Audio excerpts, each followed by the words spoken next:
Okay guys, for today's video magluluto tayo ng mabilisang chicken caldereta kagutong version. Painitin lang natin yung malupit nating wok pan. Tapos ilagay na natin yung hiniwa-hiwa nating gulay.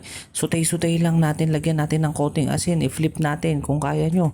Patatas, carrots, bell pepper, green peas. Tapos isasalin na natin yan. Ayun na, pinapakita ko sa inyo, may natapon pa. Magpapainit ulit tayo, magigisa tayo ng bawang sibuyas.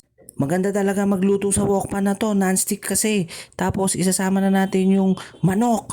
Tapos lalagyan ko lang ng asin at paminta. Tapos santayin lang natin maggulay brown siya.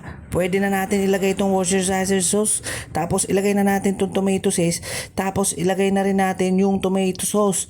At saka tomato paste po yun ha. Tapos flip-flip lang natin ng ganito. Ang hirap mag-flip kaya hinalo-halo ko na lang.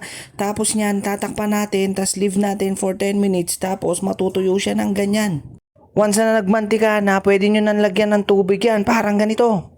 Simpleng halo lang katulad nito, tapos lalagyan na natin siya ng chicken cubes. Kalahati lang yung nilagay ko kasi konti lang yung manok na nilagay ko dyan. Tapos isusunod na natin tong reno.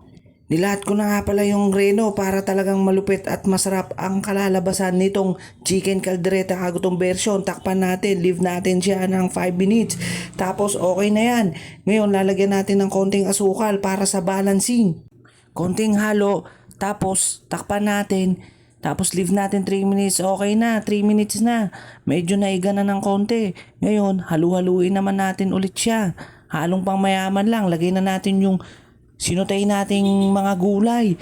Tapos okay na yan. Halu-haluin lang ulit natin, guys. Mga kagutom, mag-subscribe naman kayo. Okay na to. Mabilisang chicken caldereta. Bye-bye.